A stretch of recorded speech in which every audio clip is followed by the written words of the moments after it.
안녕하세요. 미술사가 담지 못한 그림 이야기 이충렬입니다.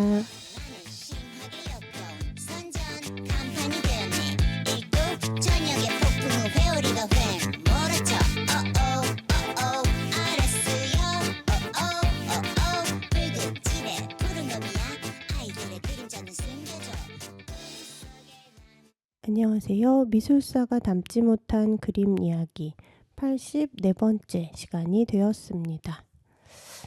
시간이 되게 빨라요. 벌써 84번째나 되었고요. 팟캐스트에 다시 올라와서 들을 수 있었던 때가 아득하게 멀게 느껴집니다. 제 방송 유튜브에 다시 올라오는지 잘 모르겠어요. 잘 못 찾고 계신다는 이야기도 듣는데 그쵸. 사실 라디오는 그냥 그 시간에 흘러보내고 시간처럼 함께 흘러가는 게 또 매력인 것도 같습니다. 84번째 시간이기 때문에 34번째에 음악으로 초대했던 뮤지션의 음악을 또 들려드릴 건데요. 정민아님이십니다. 정민아님은 가야금 연주자이자 싱어송라이터예요. 그래서 오늘은 가야금 연주들을 계속 들으시게 될 것 같습니다. 첫 번째 들려드릴 정민아님의 곡은 무엇이 되어입니다. 들려드릴게요.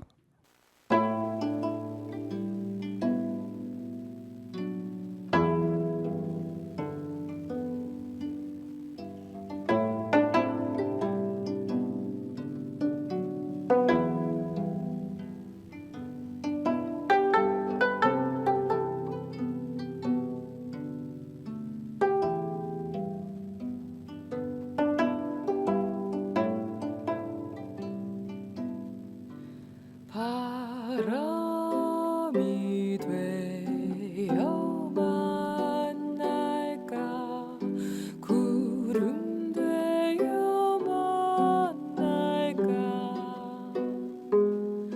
강물이 되어 만날까 바다 되어 만날까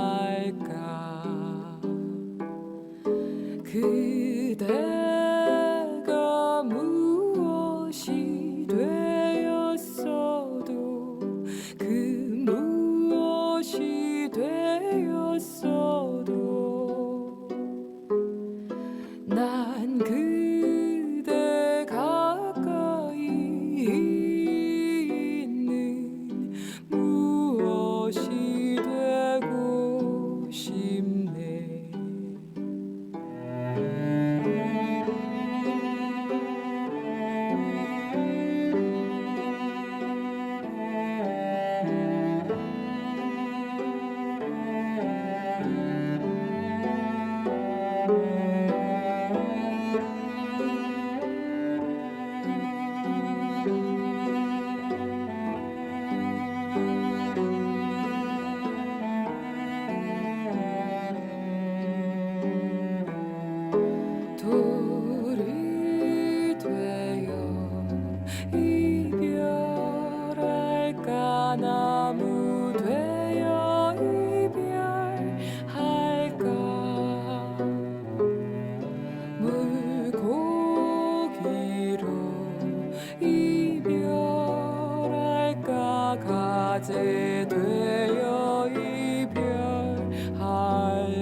정민아님의 무엇이 되어 들으셨습니다.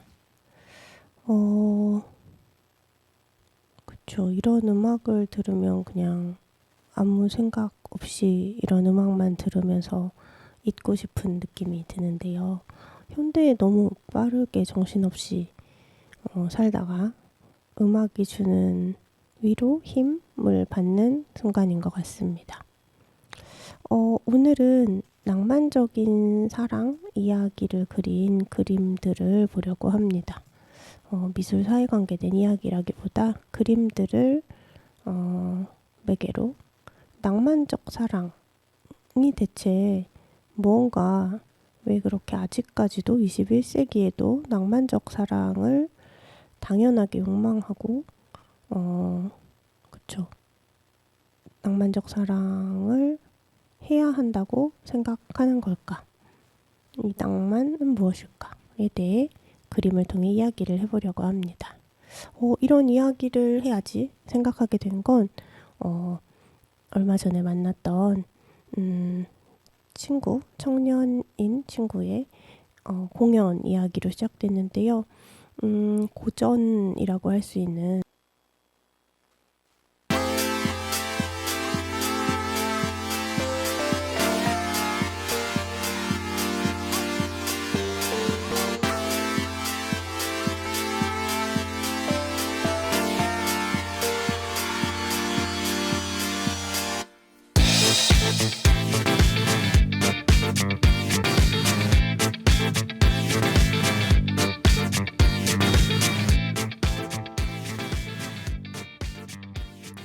안녕하세요. 미술사가 담지 못한 그림 이야기 이충렬입니다. 나는 심하게 역겨운 선전 간판이 되었네. 일도 저녁에 폭풍 후 회오리가 휑 몰아쳐. 어어 알았어요. 어어 붉은 집에 푸른 놈이야. 아이들의 그림자는 숨겨줘. 안녕하세요. 미술사가 담지 못한 그림 이야기 84번째 시간이 되었습니다. 시간이 되게 빨라요. 벌써 84번째나 되었고요. 팟캐스트에 다시 올라서 들을 수 있었던 때가 아득하게 멀게 느껴집니다. 제 방송 유튜브에 다시 올라오는지 잘 모르겠어요. 잘 못 찾고 계신다는 이야기도 듣는데 그쵸. 사실 라디오는 그냥 그 시간에 흘러보내고 시간처럼 함께 흘러가는 게 또 매력인 것도 같습니다. 84번째 시간이기 때문에 34번째에 초대했던 음악으로 초대했던 뮤지션의 음악을 또 들려드릴 건데요. 정민아님이십니다. 정민아님은 가야금 연주자이자 싱어송라이터예요. 그래서 오늘은 가야금 연주들을 계속 들으시게 될 것 같습니다. 첫 번째 들려드릴 정민아님의 곡은 무엇이 되어입니다. 들려드릴게요.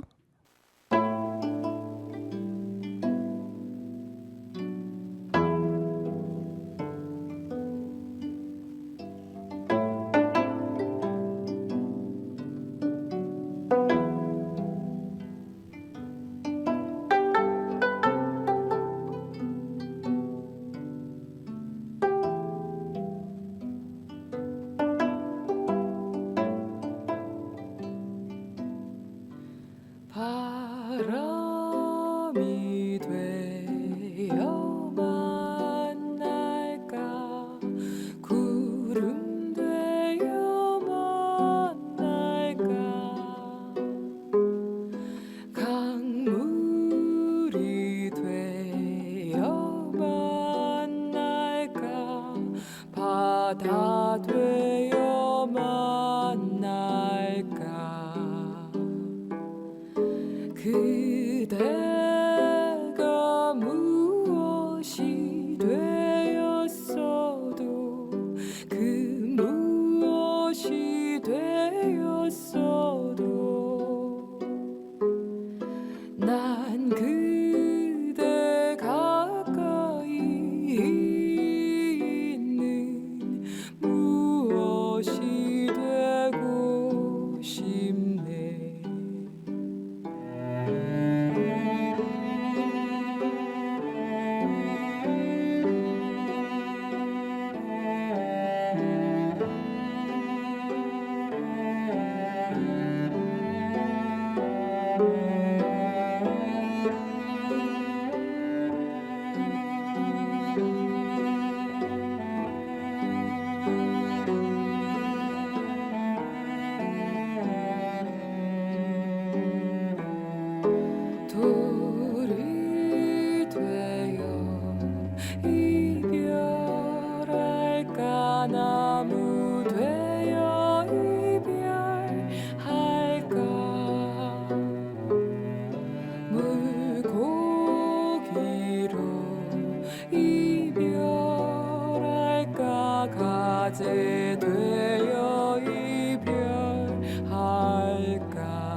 네, 정민아님의 무엇이 되어 들으셨습니다. 그쵸. 이런 음악을 들으면 그냥 아무 생각 없이 이런 음악만 들으면서 잊고 싶은 느낌이 드는데요. 현대에 너무 빠르게 정신없이 살다가 음악이 주는 위로, 힘을 받는 순간인 것 같습니다. 오늘은 낭만적인 사랑 이야기를 그린 그림들을 보려고 합니다. 미술 사회관계된 이야기라기보다 그림들을 매개로 낭만적 사랑이 대체 뭔가, 왜 그렇게 아직까지도 21세기에도 낭만적 사랑을 당연하게 욕망하고 그쵸. 낭만적 사랑을 해야 한다고 생각하는 걸까? 이 낭만은 무엇일까에 대해 그림을 통해 이야기를 해보려고 합니다. 이런 이야기를 해야지 생각하게 된 건 얼마 전에 만났던 친구, 청년인 친구의 공연 이야기로 시작됐는데요. 고전이라고 할 수 있는 노트르담 드 파리라는 뮤지컬을 보면서 이제 그 친구는 그러니까 어려서 친구라고 하는 게 아니라 친구 관계여서 친구라고 하는 것입니다. 예, 나이가 다르다고 친구가 못 될 건 아니니까요.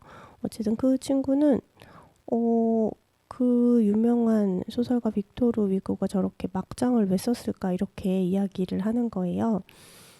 그러면서 우리가 문학이라고 하는 것을 어떻게 받아들이고 해석하도록 제대로 배워본 적이 없지 않은가라는 생각이 갑자기 들었습니다. 그거는 이제 그 친구의 문제라기보다 한국의 교육의 문제인데요.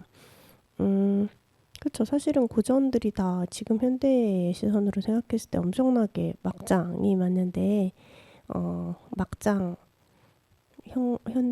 현실에서 벌어지는 일들이 정말 뭐 논리적으로 상식적으로 설명 안 되는 이상한 일들이 많고, 그런 것들을 이제 집약해서 보여주면 다 막장처럼 여겨지겠죠. 어쨌든 그 친구가 이해가 안 되는 것은 그 한 여성에게 왜 이렇게 많은 남성들이 빠져들고 목숨을 걸고 그렇게 무리를 하고 하는가, 뭐 이런 것들이었습니다. 맞아요. 또 그렇게 생각하니까 이 20대의 현재 2025년을 살아가는 20대의 청년 여성은 그런 사랑, 지독한 징그러운 집착적인 사랑에 대해서 이해가 정말 안 될 수 있겠구나 싶기도 하더라고요. 하지만 이제 뭐 우리나라에도 있겠지만 유럽의 여러 이야기 속에서는 그렇게 집착적이고 징글징글한 목숨을 바치는 사랑, 그런 이야기들이 많잖아요. 그걸 운명적 사랑, 낭만적 사랑이라고도 했던 것 같습니다. 저의 이제 짧은 지식으로는 이 인류까지 하면 너무 거대하게 느껴지나요? 어쨌든 사랑에 대해서 잘 구분을 한 분이 계십니다. 앤서니 기든스라는 분이 있는데요. 그쵸. 앤서니 기든스는 저도 이제 옛날에 책을 읽고 다시 보진 않았지만 사랑을 3가지로 분류를 했어요. 그래서 열정적 사랑, 낭만적 사랑, 그리고 합리적 사랑으로 구분을 했습니다. 열정적 사랑이라고 하면 가장 원초적인 사랑의 형태라고 해요. 그래서 앞뒤 가리지 않고 막 정말 말 그대로 열정적인 불꽃 같은 맹목적인 그런 사랑을 말하죠. 이거를 이제 보통 뭐 과학자들이 얘기한다고 하는 뭐 호르몬이 30개월 간다 뭐 이런 거 있잖아요. 그런 사랑을 얘기하면 됩니다. 그러니까 그걸 사랑이라고 할 건가 말 건가는 이제 여러분이 생각하시기에 판단하시기에 따라서고요. 어쨌든 상대방에게 호감을 느끼면 도파민이 막 분출되고 행복하게 되고, 그러면은 또 뭐 사랑에 빠지면 페닐에틸아민이라고 하는 또 성분이 만들어지면서 각성제 구실을 하게 되고 어떤 열정감을 느끼는 그런 것들이 분출이 된다고 해요. 그 다음에 옥시토닌이라는 호르몬이 분비되면서 성적인 충동을 야기하고, 그러면은 이제 현실감이 막 사라지고 자기야 보고 싶어 그러면은 막 두세 시간 동안 새벽에도 운전을 해서 가고 뭐 이런 거 있잖아요. 예, 그런 거죠. 그래서 연애 초기에 어떤 모습을 상상하면 됩니다. 뭐 요즘 21세기의 연애 초기는 그렇지 않지만 20세기의 연애 초기에는 그쵸, 특히 20대의 30대의 연애 초기는 그랬었던 것 같아요. 그래서 앞뒤 가리지 않는 진짜 엄청 파괴적일 정도의 정말로 막 막무가내에 밀어붙이는 그런 사랑인 거죠. 뭐 희생할 수 있고 내가 다 자기 대신에 죽을 수 있어 뭐 이런 거 있잖아요. 그런 극단적인 선택도 가능한 그런 상태입니다. 그래서 이거를 비정상적인 상태다라고도 해요. 오래 가지 못하는 사랑인데 그것을 이제 자기의 모든 삶을 다 걸는 선택을 그것에 하는 경우들이 있으니까요. 그런데 인간은 생존 본능이 가장 사실은 크기 때문에 뭔가 병균이 들어오면은 항체 반응을 하듯이 혹은 이제 뭔가 균형을 찾고 방어를 해야 되듯이 이런 비정상적인 열정적 사랑의 상태가 계속되면 아마 인류가 남아나지 않았을 텐데 그렇지 않는 거죠. 그래서 이 행동심리학자 신디 하잔이라고 하는 사람은 이 37개 문화권의 5,000명을 관찰한 결과 열정적 사랑의 지속 시간은 대략 30개월 미만이다라고 발표를 한 바도 있습니다. 그다음에 이제 두 번째가 낭만적 사랑인데요. 이 낭만적 사랑, 그러니까 이 사람들이 아까도 말한 것처럼 일반적으로 생각하는 사랑인 거죠. 운명적으로 만난 두 사람, 한눈에 반하고 만큼 그 사람밖에 안 보이고 그렇게 영화나 뭐 문학이나 여러 가지 예술에서 묘사되는 그런 사랑이에요. 우리나라의 영화에서는 봄날은 간다에서 이제 유지태가 사랑이 어떻게 변하니 뭐 이런 말을 하잖아요. 그 상대 배역인 이영애 씨가 이별을 고하니까 이런 게 이제 낭만적 사랑을 잘 보여주는 멘트라고 할 수 있습니다. 그래서 열정적 사랑이 성적인 매혹, 막 성적인 흥분, 막 이런 거가 연결돼 있다면 낭만적 사랑은 좀 더 정신적이에요. 영혼의 만남인 거죠. 이거는 이제 기원은 중세 유럽 기독교 사회에서 신에 대한 숭고한 사랑 또는 기사도 정신, 기사들이 영주의 부인을 흠모하는 뭐 이런 거에서 기원을 찾는 것으로 많이 해석들을 합니다. 그래서 그 사람이어야 하는 거예요. 낭만적 사랑은 왜 그 사람이어야 돼? 라고 질문한다면 낭만적 사랑은 이렇게 대답해요. 다른 사람이 아닌 바로 그 사람이기 때문에 의미가 있는 거야. 다른 이유가 없어요. 이 낭만적 사랑의 상대는 자신의 영혼의 빈틈을 메워주는 정말 꼭 맞는 그런 걸 얘기하는 거죠. 낭만적 사랑을 해야 불완전한 개인이 완전해질 수 있다. 이렇게 생각을 하는 거죠. 이 내 영혼의 반쪽, 그다음 그게 이제 결혼을 해서 내가 완벽한 사람이 되었다 이렇게 생각하는 거랑 연결이 되는 거죠. 근데 이 낭만적 사랑에서는 서로의 차이나 아니면은 그 차이 때문에 발생하는 갈등에 대해서 생각을 못해요. 그렇죠. 사랑으로 모든 걸 극복할 수 있다고 보는 거죠. 그래서 이 갈등이 커질수록 사실은 이 상대방이 내 진정한 영혼의 짝이 아니었구나 라고 생각을 하게 되는 거죠. 그래서 이제 결혼을 아까 얘기를 했는데 이혼을 그러면은 하게 되는 거겠죠. 세 번째 사랑은 합리적 사랑입니다. 합리적 사랑은 기든스에 의하면 자기 자신에게 타자를 열어 보이는 거예요. 그러니까 서로 다른 정체성을 인정하고 사랑의 유대감을 공유함으로써 새로운 정체성을 이뤄가는 게 합리적 사랑인 거죠. 그러니까 낭만적 사랑은 이제 나가 있고 그가 있고 우리들이 결합함으로써 나의 어떤 부족한 부분이 그로 인해 채워지고 우리가 합일의 완벽한 어떤 것이 된다면 합리적 사랑은 나도 그도 불완전하지만 그래서 그걸 채워준다기보다 함께 소통하고 교류하면서 조정하는 좀 더 유연한 것입니다. 유동적인 어떤 것. 거죠. 고정된 정체성이 아니라 그가 그이기 때문에 사랑한다기보다 나와 그의 관계에 의해서 우리의 사랑, 우리의 공동체, 우리의 연대가 더 행복해지는 그런 거라고 생각하면 됩니다. 그래서 뭐 결혼식 때 예전에는 주례가 많을 때 꼭 주례 선생님이 그런 말을 했잖아요.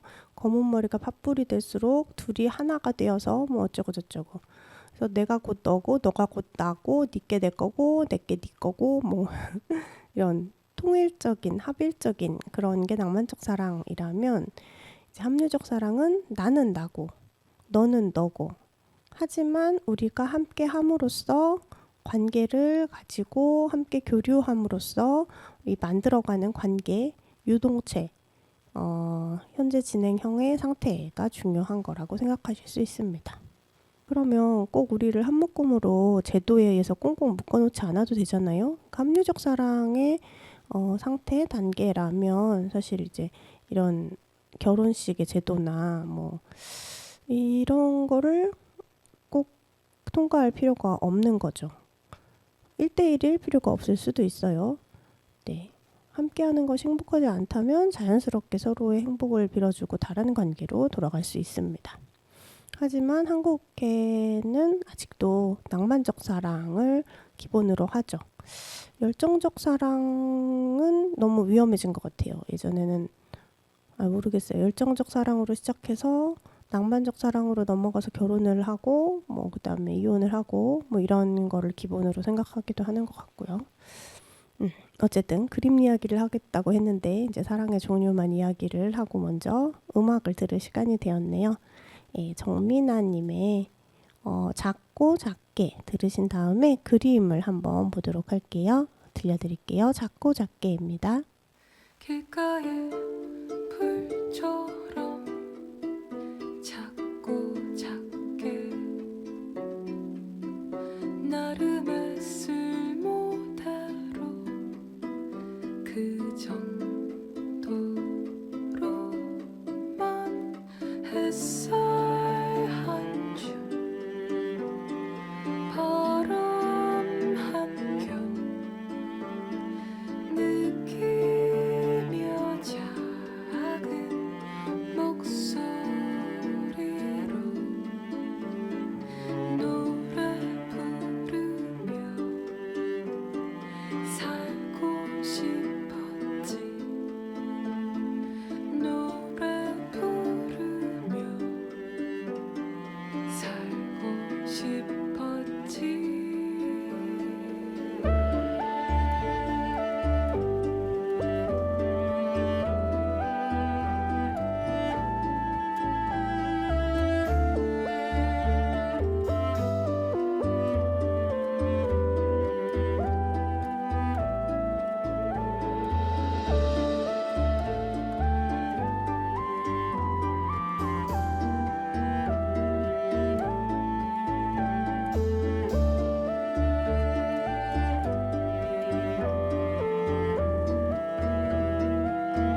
정민아님의 작고 작게 들으셨습니다.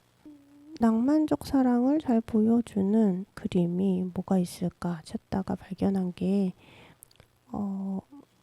얀 스테인이라고 하는 네덜란드 화가의 그림이었습니다. 먼저 우선 미술사가 담지 못한 그림 이야기를 많이 들어보신 분은 아시겠지만 현대에도 미술이라고 하는 것, 파인아트라고 하는 것은 그쵸, 교양이 있다고 여겨지는 생계노동으로부터 좀 더 자유롭고 시간이 많고 뭐 이런 사람들이 누릴 수 있는 거잖아요. 그런 것처럼 그런 것보다 더 극심하게 과거에 특히 신분제 사회에는 예술이라고 하는 건 아주 소수의 특수 계층만 누릴 수 있는 거였죠. 물론 이제 예술과 일상을 분리시킨 뭐 역사가 있고 그렇게 따지면 사실 이전의 모든 일상을 예술로 다시 해석할 수도 있지만 어쨌든 우리가 생각하는 예술은 그렇습니다. 그래서 왕과 귀족과 혹은 교황청이 원하는 그림들을 그렸고 일반 수많은 거의 모든 대부분의 사람들의 삶의 기록의 그림은 그렇게 많지 않아요. 농민을 그리더라도 이제 영주가, 지주가 보고 싶은 모습으로 말도 안 되게 상상해서 환상적으로 그리고 뭐 이런 게 많죠. 그런데 또 우리에게 익숙한 예술, 회화는 뭐 로마나 프랑스나 이렇게 유럽에 또 유럽 안에서도 위계가 있잖아요. 주요 국가라고 한다면 네덜란드에서는 풍속화라는 장르가 있었습니다. 장르화라는 말 자체가 이 네덜란드 사람들이나 그리는 일상에 그냥 막 위대하고 거룩하고 성스럽지 않은 모습을 그린 그런 그림이라고 하는 비하의 말이 들어가 있었다고 해요. 그래도 네덜란드에 풍속화가 있어서 그 시대의 사람들이 다수를 차지하는 사람들, 계층의 사람들이 어떤 삶을 살았는지 조금 엿볼 수가 있는데요. 이 네덜란드의 화가 얀 스테인이라고 하는 화가가 그린 1626년에서 1679년까지 살았던 화가가 그린 풍속화가 좀 재미있는 것 같아요. 그 중에서도 의사의 왕진이라고 하는 작품이 있습니다. 크기가 크지는 않아요. 가로가 42cm, 세로가 49cm 정도의 그림이고 1658년에서 62년 사이에 그려진 것으로 되어 있습니다. 이 낭만적 사랑을 이야기하다가 의사의 왕진 그림을 이야기하니까 뭔가 아쉽겠지만 이 의사의 왕진 그림에 어떤 내용이 있는지를 말씀드리면 이해가 되실 것 같아요. 우선 화면 안에는 실내입니다. 사실 평범한 서민은 아니고요. 그래도 중산층 이상의 계급인 거죠. 하녀가 있는 집에 자제분 따님이 이제 의사의 진찰을 받고 있습니다. 실내 공간이 좀 복잡하니까요. 그걸 다 묘사하진 않고요. 어쨌든 인물이 크게 4명이 있습니다. 저 너머 공간에 1명도 있지만 먼저 주인공 가장 핵심으로 보이는 인물은 의자에 앉아서 이제 여성인데 한 손은 이마를 짚고 있고 아픈 것처럼요. 다른 한 손은 이제 의사의 진찰을 받고 있습니다. 의사는 서서 이 소녀의 손목에 진맥을 짚고 그 옆에 서 있는 하녀에게 이 아가씨겠죠. 아가씨가 어떤 상태인지를 이야기를 해주고 있어요. 의사의 옆에는 아가씨가 열심히 듣고 있고요. 이 소녀의 오른쪽 밑에는 방석에 이제 강아지도 있습니다. 강아지도 키우고 이렇게 저택에 살 만한 소녀인 거죠. 그 옆에 화면의 가장 왼쪽 아래에는 어린 남자아이가 화살을 갖고 있어요. 큐피트를 상징하고 있는 것 같습니다. 그래서 제목은 의사의 왕진이지만 이 소녀가 앓는 병이 사실은 상사병이라는 걸 유추할 수 있어요. 이 얀스테인도 그렇고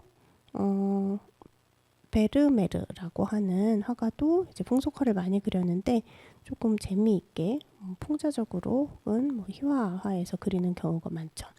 이 당시 소녀들이 상사병을 많이 앓고 있었다는 것을 알 수 있습니다. 이게 상사병이라는 걸 또 이제 상징하는 게 이 실내 공간의 뒤쪽에 걸려있는 그림인데요. 연인이 모습이 이렇게 있습니다. 그래서 상사병이라고 하면 누군가를 보고 싶고 사랑하는데 그게 잘 안 이루어질 때 그 마음에서 어떤 사람이 계속 머물렀을 때 혼자 앓고 있는 거잖아요. 짝사랑을 할 때 이제 상사병을 많이 앓는 거죠. 상사병이라고 하죠. 그랬을 때 그 사람이어야만 하는 그 낭만적 사랑을 잘 보여주고 있게 됩니다.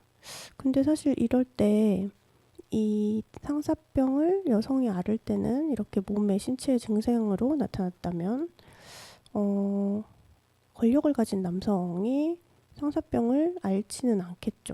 그냥 그 노트르담의 꼽추에서 그 부주교 그 에스메릴다에게 반한 부주교처럼 이제 자신이 갖고 있는 위력을 사용해서 자신이 사랑하는 대상을 차지하려고 지배하려고 하겠죠. 폭력이 행해지는 거겠죠. 그랬을 때 낭만적 사랑이라고 하는 것이 갖고 있는 위험성을 또 생각해 볼 수 있을 것 같습니다. 네, 이렇게 계속 얘기를 하다 보면 저는 참 약간 염세적인 느낌이 들기도 하네요. 네. 하지만 저는 매우 밝고 긍정적인 사람인데 어쩌다가 이렇게 옛날 그림들과 옛날의 사상들이 현재까지 무비판적으로 받아들여서 일상을 크게 차지하고 있는 것에 대한 이야기를 하다 보면 이렇게 좀 시니컬하게 되는 것 같기도 합니다. 이럴 때 따뜻한 또 정민아님의 음악을 들으면서 우리가 마음을 정화를 해봐도 좋을 것 같아요. 상사병 때문에 의사까지 왕진하게 한 그림 이야기를 했으니 정민아님의 상사병이 아니죠. 상사몽 들려드릴게요. 상사몽.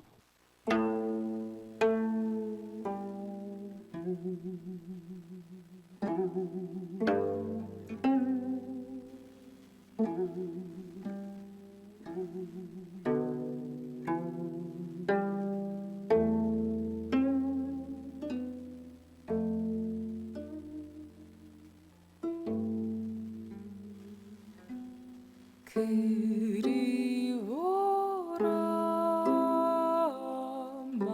만날 길은 꿈길밖에 없는데 님 찾아 떠났을 때 님은 나를 찾아왔네.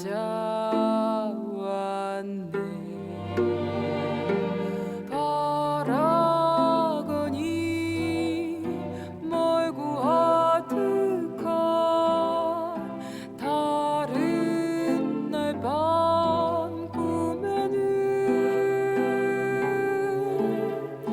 같이 출발해 중도에서 만나기를 바라네.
같이 출발해 중도에서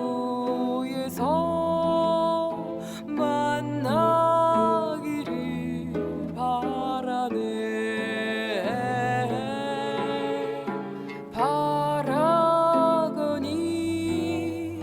멀고 아득한 다른 날 밤 꿈에는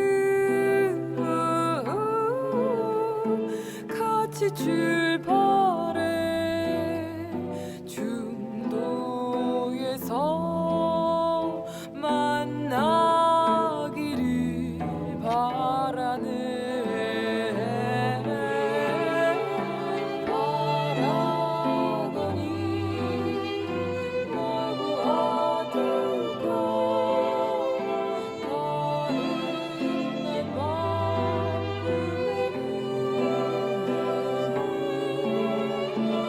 같이 출발 중에서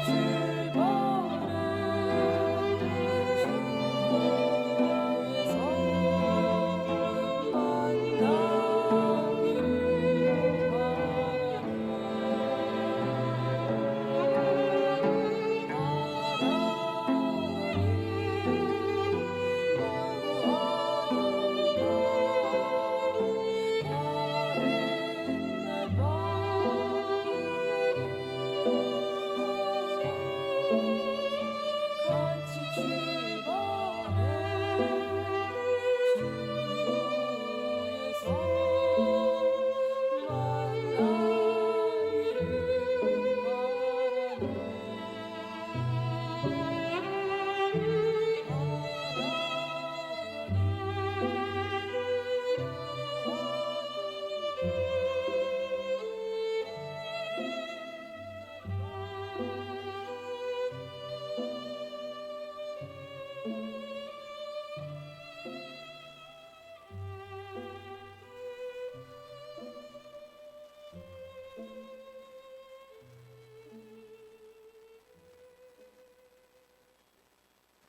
네, 정미나의 상사몽 들으셨습니다.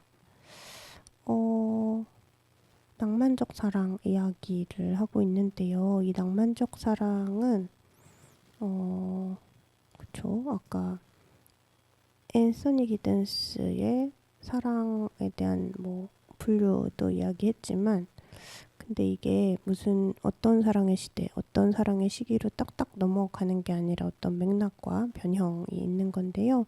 이 낭만적 사랑에 영향을 준 것으로 기사도 정신, 기사도 시대의 사랑을 드는 분들이 많습니다. 저도 예전에 이제 강의를 들었을 때 맞아 막 했던 건데요. 먼저 그러면 이 기사도 시대의 낭만적 사랑이 뭔지를 먼저 말씀을 드릴게요. 중세 시대인 거죠. 영주가 있고 뭐 이랬을 때. 이 기사도 시대, 중세 기사도 시대의 영주 부인에 대한 사랑을 이제 낭만적 사랑, 궁정풍 사랑이라고 하는데요. 이 사랑하는 주체는 기사인 거죠. 중세의 기사는 이 싸움만 잘하는 게 아니라 예절이나 충성심, 인내심, 절제심을 가진 완벽한 존재로 이상화되었어요. 그랬을 때 그들에게 영주 부인은 단순한 귀족 여성이 아니라 자신이 충성을 다할 숭배의 대상이 되는 거죠. 그래서 이 궁정풍 기사도 시대의 궁정풍 사랑의 대상은 영주 부인이 됩니다. 영주 부인은 이미 결혼한 귀족 여성인 거잖아요. 그러니까 손에 넣을 수 없는 존재인 거죠. 이 사랑을 현실화할 수 없게 함으로써 그 사랑을 더 고귀하고 순수한 것으로 여기게 했습니다. 뭐 이런 것들, 이런 생각들에 이제 예술이라고 하는 당시에 뭐 소설이나 뭐 이런 것들이 기여를 한 거죠.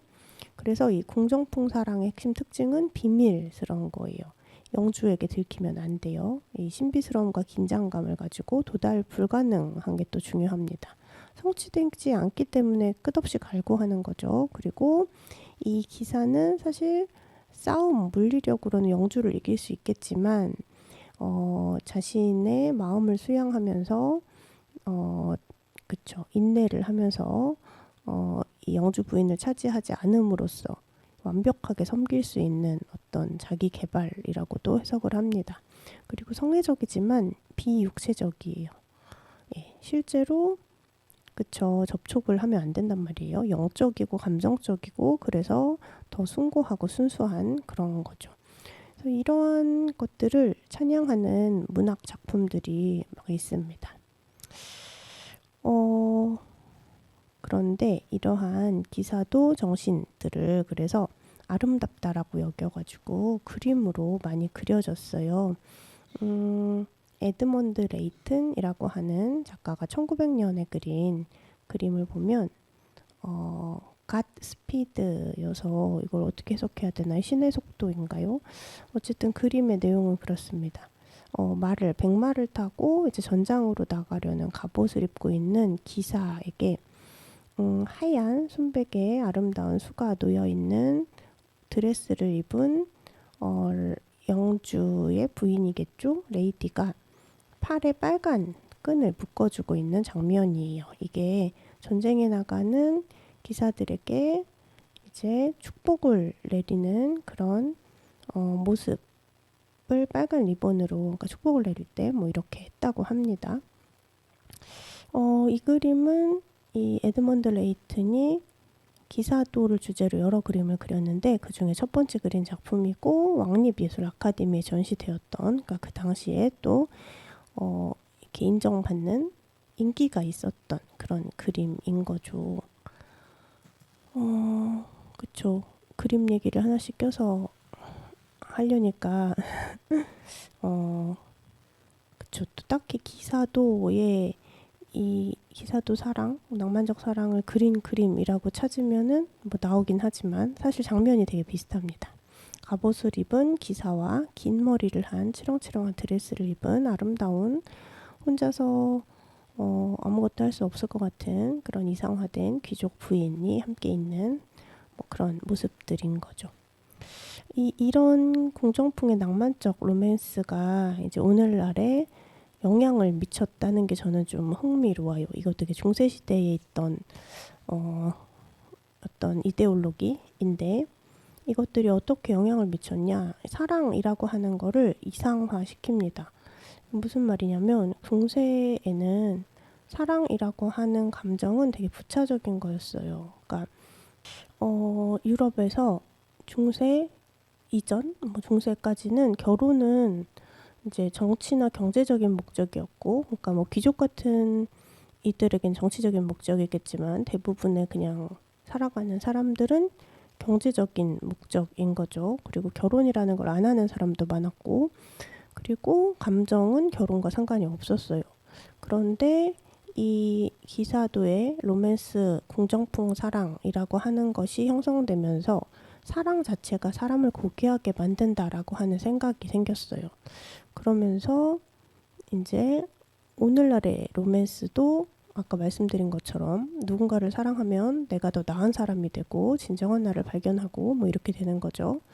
거기다가 우리나라에 아직도 이제 로맨스 미디어에서 재현되는 재미있는 로맨스에서 꼭 있는 거는 짝사랑, 뭐 금지된 사랑 뭐 이런 거잖아요. 도달 불가능한 대상에 대한 대상에게 느끼는 매혹 뭐 이런 거죠. 그리고 연애 감정은 비밀스러울 때 더 긴장이 된다는 뭐 이런 느낌 같은 것들도 기사도의 낭만적 사랑으로부터 이제 영향을 받았다고 볼 수 있고, 또 상대를 위해서 헌신하고 뭐 노력하고 뭐 이런 것들도 이제 기사도의 사랑으로부터 나와 있습니다. 또 사랑을 영적인 결합으로 보는 뭔가 정신적인 사랑, 정서적인 결합 뭐 이런 것들도 이제 그때로부터 왔다고 보면 되고요. 그러면서 대중문화에 큰 영향을 준 거죠. 로맨스 소설이나 헐리우드 영화나 K-드라마나 뭐 판타지도 로맨스로 많이 나오고 그래서 전형성이 생깁니다. 그래서 이 우리가 당연하게 지금 생각하는 사랑이라고 하면 떠올리는 것이 중세 시대의 어떤 특정한 계층의 어떤 문화에서부터 출발했다고 하는 것을 좀 말씀을 드리고 싶어서 오늘 이 주제를 가지고 왔어요. 네, 얘기의 시작은 그 노트르담 드 파리라는 뮤지컬을 보고 왜 이렇게 막장이냐라고 했던 청년의 생각으로부터, 질문으로부터, 사실 이 막장인 것들이 우리에게 어떤 기준이 되고, 기준? 그쵸? 왜 이렇게 사랑이라고 하는 특히 그 이성애적인 감정을 중요하게 여기고 그것을 위해 오는 것을 다 내던지는 사람들이 많아지게 되었는가? 그게 정상으로 여기게 되었는가? 뭐 이런 생각을 하면서 파고 가다가 이제 중세의 기사도 사랑까지 갔습니다. 네, 여기서 또 정민아님의 음악을 한 곡 듣고 와서 다시 정리를 해볼게요. 이번에 들려드릴 곡은 입속의 말입니다. 들려드릴게요.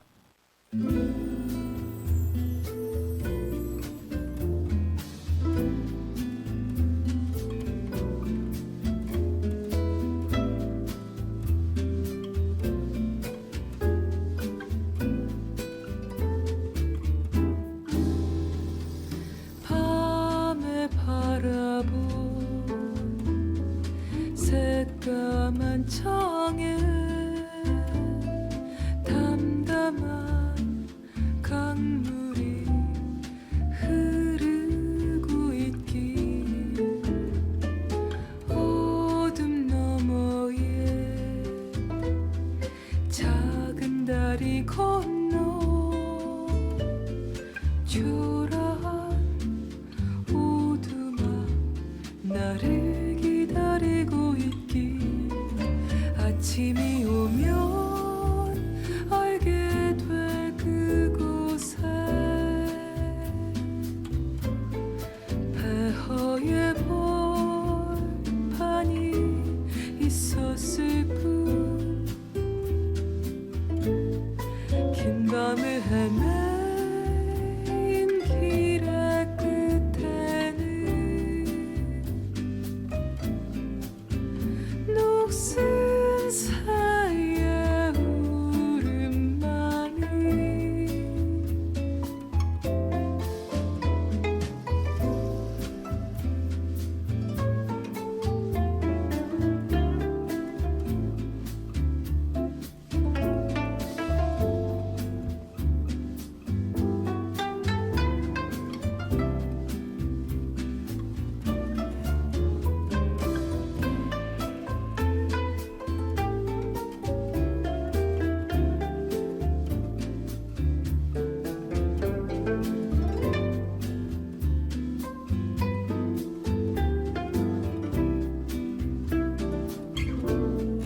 아침이 오면 알게 될 그곳에 폐허의 벌판이 있었을 뿐 긴 밤을 헤매인 길의 끝에는 녹슨 새의 울음만이 입속의 말을 들리지 않고 장님의 몸짓은 보이지 않아 이루어지지 않아 원망하여도 조그만 바람이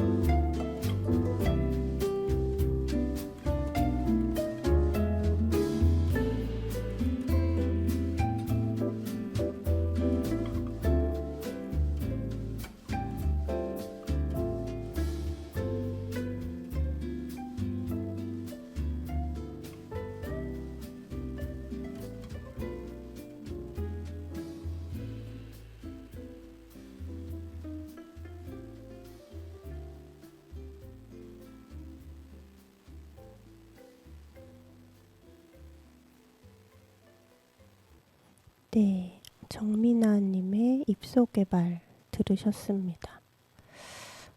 계속 낭만적 사랑에 대한 비판을 하니까 그러면 우리는 사랑하지 말고 살아야 되나 이렇게 각박한 세상에 혼자 뭐 이렇게 또 생각이 들 수도 있을 것 같아서 진짜로 마무리를 잘해야 될 것 같은데요. 잘 한다는 말나 언제나 어려운 일이니까 이 굿 말고 열심히로 한다면 앤서니 기든스가 이제 말한 이 사랑의 세 가지 중에 합리적 사랑으로 마무리를 하면 좋을 것 같다는 생각이 들었습니다. 합리적이라고 해석했지만 confluent love, 뭐 합류하는 사랑, 뭐 이렇게 해석을 하기도 하는데요. 그러니까 이미지를 떠올린다면 이제 물이 이렇게 흐르다가 어떤 바위를 만나면 물이 갈라지기도 하고 다시 그 바위를 지나면 다시 만나기도 하고 또 어떤 물길이 있으면 흐르기도 하고 그렇잖아요. 모양이 바뀌지만 이 물이라는 성질은 그대로 있죠. 현대의 사회에 합리적 사랑이 필요한 이유는 과거처럼 가족이나 종교나 공동체나 생계에 의해서 결혼을 하지 않아도 되는 선택의 자율성이 가능해졌기 때문이기도 하죠. 물론 그쵸. 어느 집안에 어느 국가에 뭐 어떤 유전적인 뭐 여러 상황도 좌우를 하지만 과거에 비하면 선택 가능하고 자율성이 가능하기도 합니다. 또 상호적이고